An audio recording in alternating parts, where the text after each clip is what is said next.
Okay, may timer pala. Good morning po sa lahat. It's 11:05,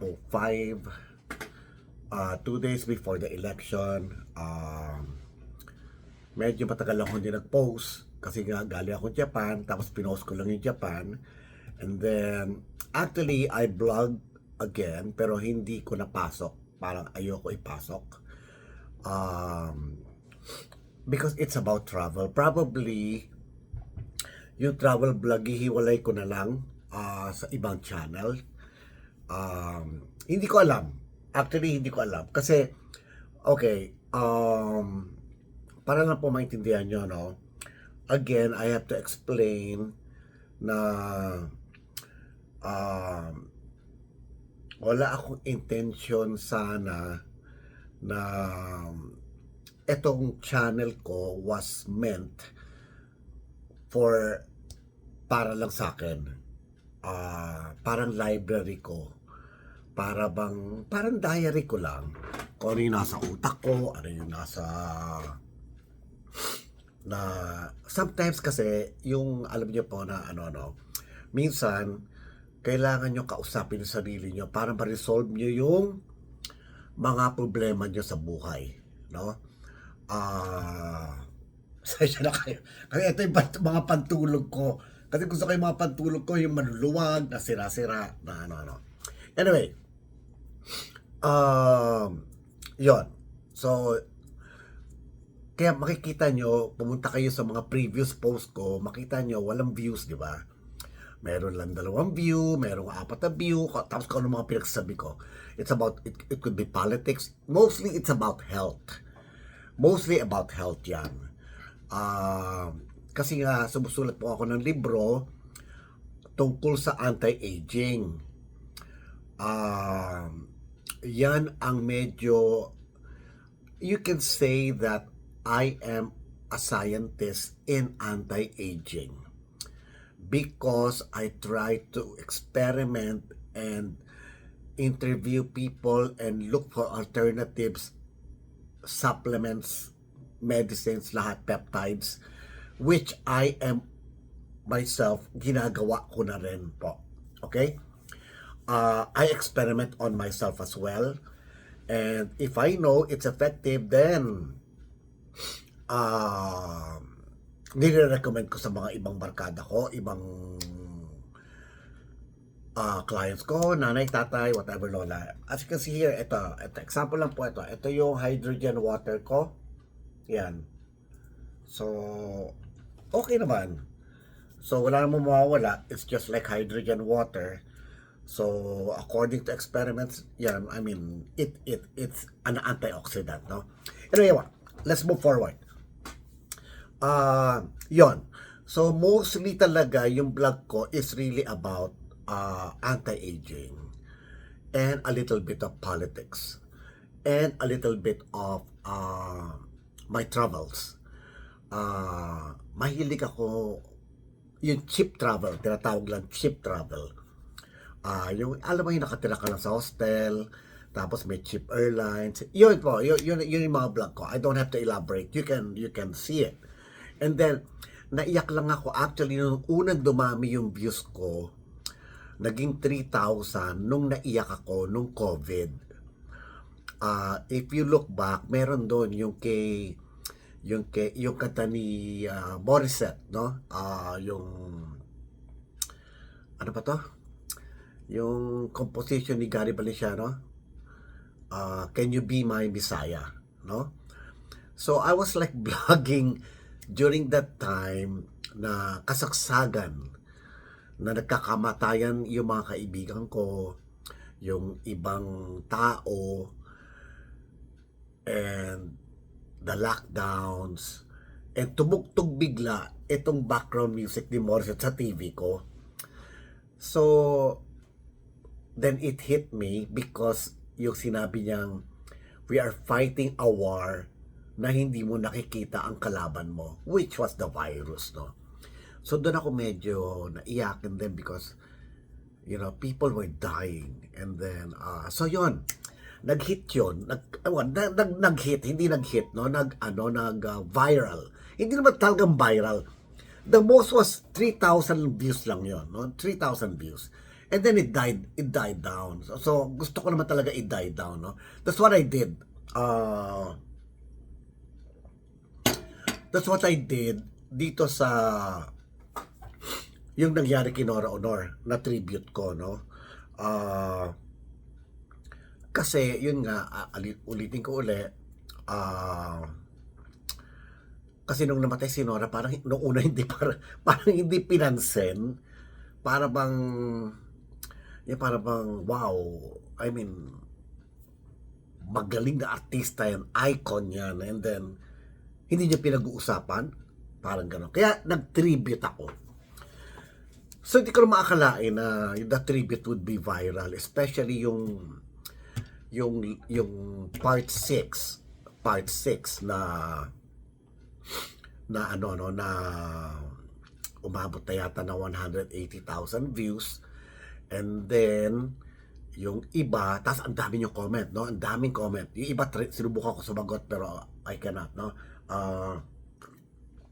Salamat doon sa mga kind words nyo, no?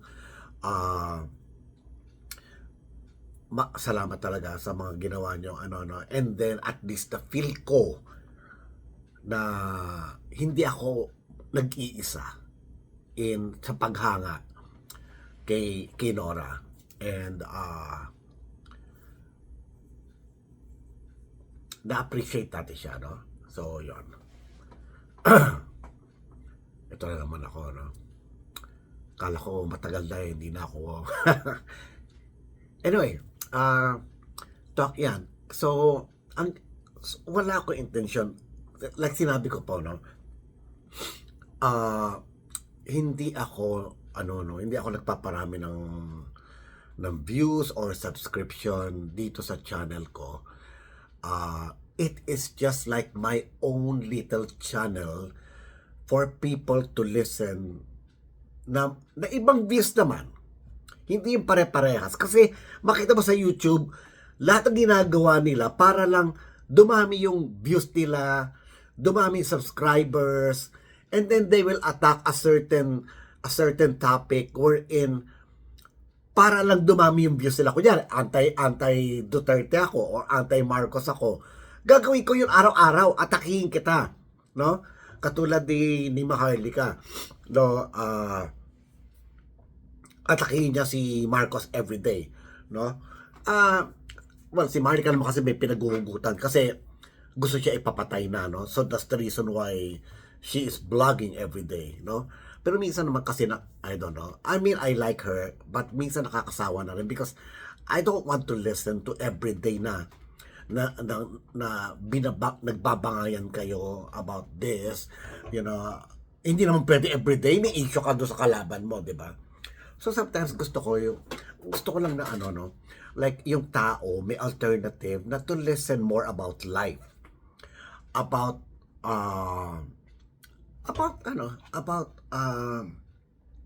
tungkol sa buhay, about sa issue na personal, yung katulad ng pagkamatay ni Nora, no? Yung makakasave sa inyo, huwag nyo iinumin to,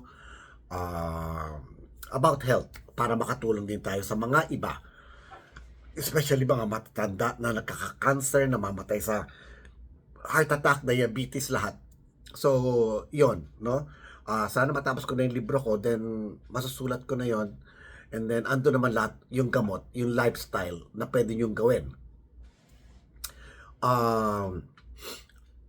Yon. Anyway, so let's go back, no? So, kaya tinigil ko rin yung hindi ako nag-vlog after that, no? Para lang mag-cool down. Para mag-cool down na tumahimik, no? Kasi baka mamaya ayoko kasi ini-expect nyo na magsasalita na naman ako para masustain ko yung kasikatan ko na nag-hit yung isa, itutuloy ko yon, hindi. Like a lot of my friends, may mga barkada ko or friends na bigla na they never knew na Noranyan ako.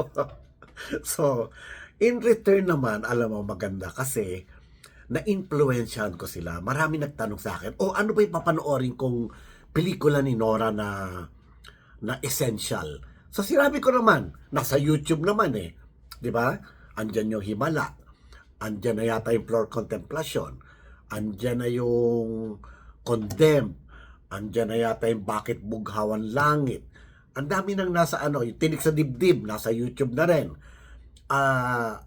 Ang dami ng film si Nora na nasa YouTube, no? So, ni-recommend ko. So, they all agreed na magaling na artista si Nora, no? So, kasi marami naman talagang hindi siya pinansin.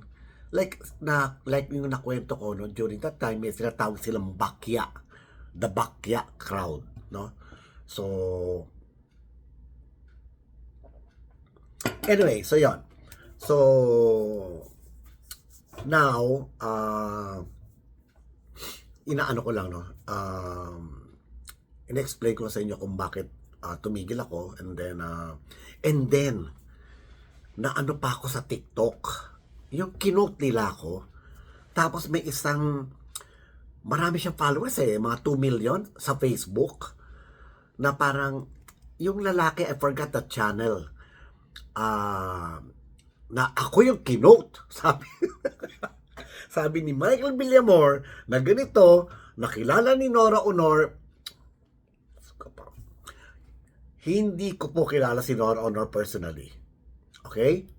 Yung mga sinabi ko, yan po yung mga naririnig ko kasi marami rin akong kaibigan na close si Nora Honor or naging fans ni Nora Honor, na sinundan ang career ni Nora Honor. Okay? So, verified naman yung mga pinagsasabi ko. Hindi naman yun yung, nag-invento ko na na talaga namang, naghirap siya, no? And then, may lumabas pang issue dyan regarding na si Bongbong Marcos daw yung tumulong. So, I needed to correct that because lumabas naman si Daisy Romualdez na in-interview na siya yung nilapitan ni Nora para to reach out to Chavit Singson.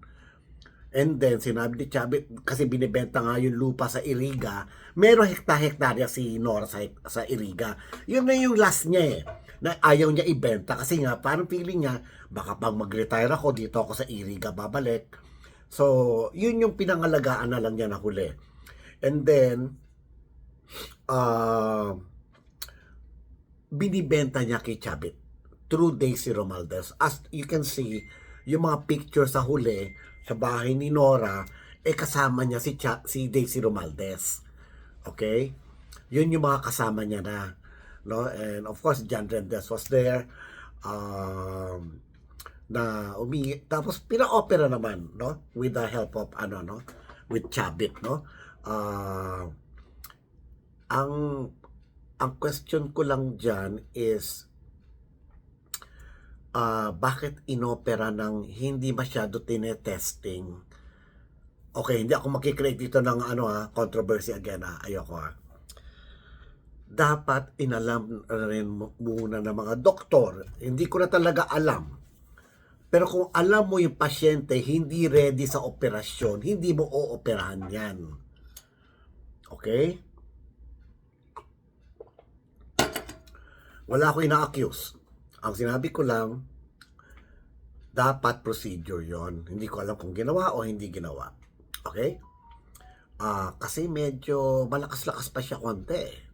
Nauubusan na siya ng hininga because of the emphysema. Dalagyosis siya dati. Di ba? Nagbibisyo si Nora dati. Wala tayong magagawa doon. So, nung bandang huli, willing to na siya to change, no? Kaya nga, tumaba na, no? Anyway, so wala tayong magagawa, patay na siya. Hindi natin masisave.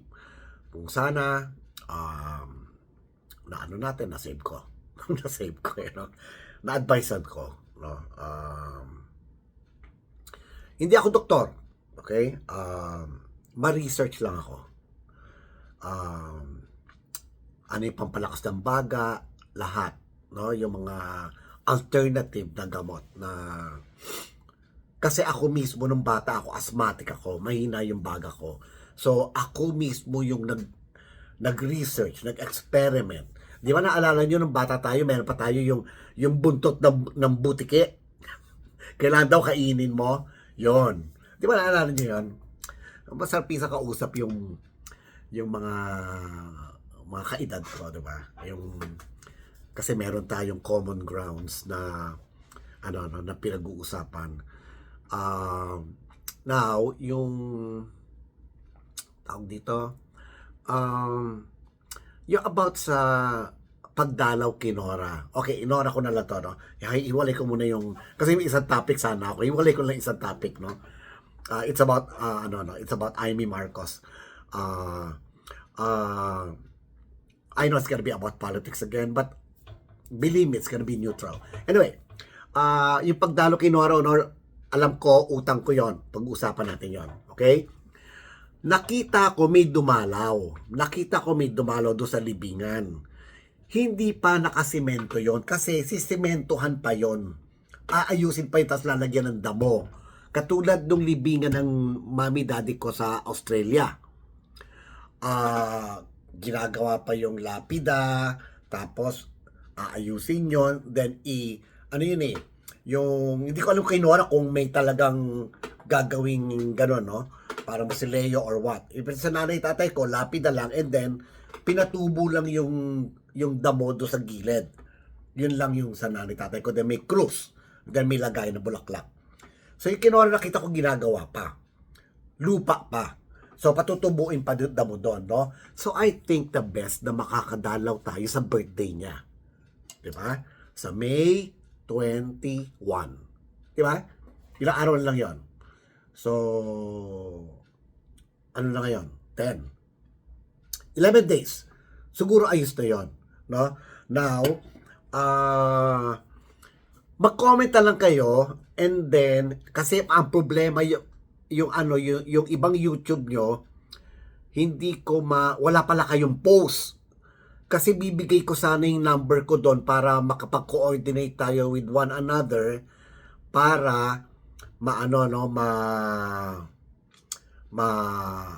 ma-coordinate tayo. So siguro ano kaya tingin nyo? Email, WhatsApp, Viber, okay? Siguro okay, bibigay ko na lang yung Viber ko, no? Yung Viber ko, message lang nyo ako. Ang Viber number ko is 0919 071 1334. Yan. Viber nyo ako. Wag text kasi hindi ko binabasa yung text, no? Yan. 0919 0711334. Let's do it together. So, doon pwede mag-picnic, magdadala ako mga pagkain, and then mga plato, and then aalamin ko kung sino makakatulong sa akin na alamin natin kung sino yung parang coordination, paano ba dumalaw, pwede ba magdala ng pagkain, saan natin tatapon yung basura. So, yung mga yon. Sana tulungan nyo rin ako, no? So, let's coordinate. That's, like I said, May 21, 11 days from now. So, siguro, tumubo na yung mga damo doon. So, bisitahin natin siya sa birthday niya. About Nora, no? And then, like sinabi ko nga, no, sana,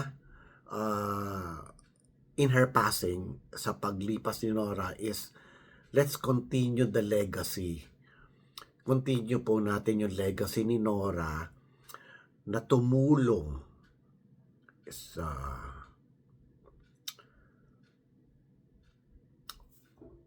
sa mahihirap at sa matatanda. Especially sa matatanda. Siguro yun lang parehas kami. Mahina ang loob namin doon sa mga matatanda na mahihirap. So, actually, okay. Pinanood ko yung Pinoy Pawn Star. Maiba lang ako, no? Pinanood ko rin yun kasi pumunta si Nora Honor doon sa Pinoy Pawn Star sa YouTube. No? Nakalimutan ko na yung binenta ni Nora. May binenta si Nora eh. Tapos, nakalimutan ko yung binenta ni Nora. Hindi masyadong, ano eh. Then, pinapirma ni, ano pa pangalan nun? Ano ba yung pangalan nun? Si Bato, hindi Bato. Yung host, no? Pinapirma niya yung DAL ni Nora. Actually, itong si Pinoy Pawn Star, fan ni Nora. Yung late, tapos pinapanood ako, isang matanda, oh my God, iyak na naman ako. May isang matanda, fan ni Nora, I think she's already, 87? Bata pa lang si Nora, 50 years old na siya. So, as you can see, gano'n, no, mga 45. And then, meron siyang binenta ng mga picture ni Nora na may autograph. So, yung mga sa inyo na meron kayong mga memorabilia ni Nora, collectible na po yan. Kung may picture kayo ni Nora na luma, na pinirmahan niya, collectible na po yan. Okay? Or comics, or magazine, na pinirmahan ni Nora, collectible na po yan. Just imagine yung mga collectible ni Nora ngayon. Ang binenta niya yata, sinuot siya sa Himala eh. If I can remember it right, that would be worth millions by now. Yung sinuot niyang puti. So, of course, ilan yung award niya? Diyos ko, sana hindi ibenta ng mga anak. Gawin na lang museum. Or kung ibibenta man, itulong sa mga mahihirap. Okay? Sana museum. Yun lang sana. Sana museum. And then, pag pumapasok yung mga tao, then may income. Then yung income para magiging foundation, yun yung tutulong sa mga mahihirap at matatanda. Di ba? So, yun sana ang mangyari. Anyway, so yun lang about kay Nora. Yun yung update ko. Yun nga. And then, sana tumigil na yung i-quote uli ako, no? Like I said, wala akong intention, hindi ko po ito profession. Or magpapayaman ako para lang sa YouTube. Okay? Kung may manood, okay lang. Kung wala, okay lang din. Okay? Kaya nga yung vlog ko na, ano ba to? Yung sa park, Ueno Park. Pero ang ganda sa Ueno Park. Pagpunta mo kayo in Japan, dumaan kayo sa Ueno Park. Puros puno. Ang ganda. Ang dami, actually, maraming park ang Japan. Sa Shinjuku yata, saka sa Shibuya, may mga park din. Maraming park ang Japan. Pero ang ganda ng Japan kasi nature eh. Kaya balik ako ng balik sa Japan. Plus yung pagkain, masarap. Plus yung tao, mababait. Although malungkot lang sa makikita mo yung buhay ng mga Hapon, medyo nakakalungkot. Kasi trabaho, bahay, wala silang buhay katulad natin sa Pilipinas. Sa Pilipinas, kahit nakatrabaho tayo, nakikipag-inuman pa tayo sa gabi kasama yung mga barkada. Sa kanila, kung iinom sila, inom to death. Naglalasing sila to death. Siguro yun yung escape nila, no? Nakakaawa minsan, may umiinom doon mag-isa sa mga bars. Hindi naman bars yan eh, parang kainan. Doon ako umiinom, doon ako nag-stay, doon ako kumakain sa Ueno rin, no? So, yun yung buhay nila. So, anyway, so yun nga, ano lang nga yun eh, I think 67 views, no? So, it's okay na gano'n, no? Like I said, I just use this channel as my outlet, as my expression, as my, na para bang, pinapaalam ko sa mundo, uy, merong isang boses, okay, ni Michael sa YouTube na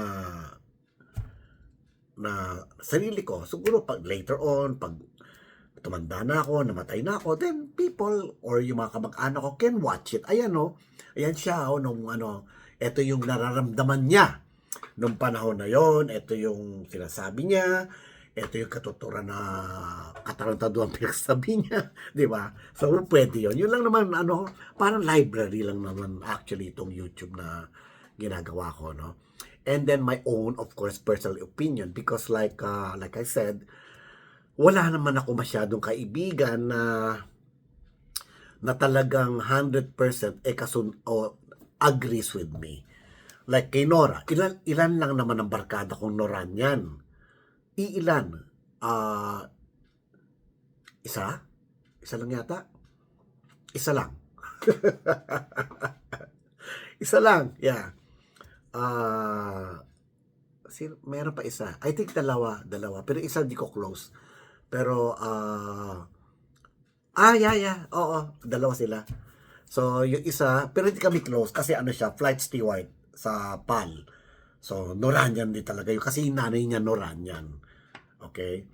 So, kami yung nagdadasal parati nung bata kami na sana kumita yung pelikula ni Nora, lalo yung pinaggagawa niya experimental, yung mga Andrea, yung mga Condemned. Ay, nako, katakot-takot yung dasal namin noon. And then nanonood kami, of course, alam namin kasi experimental ni Nora yun eh. Wala siyang collab team, pangit siya doon, wala siyang makeup, no? Of course, yung Achay, nag-click talaga yun. Siyempre, gusto ng mga tao na kinakawawa si Nora. Na inaapi, no? Pero ang ganda pelikula rin nun. That was directed by Eddie Garcia. I think she won Best Actress for Achay. Meron ako ano nun, BCD. O nga no, yung Achay parang wala pa sa YouTube. Hindi ko alam kung nasa YouTube na yung Achay. Pero worth it yun. Worth it na kolektahin yung Achay, no? Bakit Bughaw? Yung mga films niya by Mario O'Hara. Ang gaganda. Ang gaganda. Ang hindi ko mahanap, baka meron sa inyo yung Carmela. Hinahanap ko yon. Kung sino sa inyo may Betamax o VHS ng Carmela, BCD or DVD, himala ko DVD kasi luma na yon. Kaya ko pong i-convert yan. Kasi negosyo ko rin yan. Na nagko-convert ako ng Betamax o VHS into digital format. DVD or yung ano, pwede natin i-download sa YouTube or whatever, no? Restoration, we can also do that. Pero hindi yung katulad ng paggawa ng ABS-CBN, no? Isa pa yan, no? Na inaagaw nila yung rights ni Nora, di ba? Anyway, so yon. I think yun lang about Nora Honor. So hopefully, binigay ko yung number ko. So kahit dalawa lang tayo, kahit tatlo na tayo, okay na ako. Okay? Basta pupunta ako doon sa birthday niya. Okay? May 21, siguro ando doon ako ng hapon, mga alas 4, alas 5, para hindi mainit. Aalamin ko rin, google ko yung libingan ng mga bayani hanggang ano oras nagsasara. Siyempre, mas maganda kung gabi. O kung nyari sunset hanggang gabi. So, pwede tayong mag-dinner doon. Picnic. No? Magdadala tayo ng mat, banig. Then, doon lang tayo. Kwentuhan, you know? Kasi hindi naman tayo nakadalaw. Kasi, di ba, alam mo na, pila, and then, bibigyan tayo ng oras sa pagdalaw, yung kainitan pa ng araw. Anyway, tama na yun. Tapos yung issue na yun, no? So, yun lang about Nora, no? So, sana makita-kita tayo. Okay? Bye.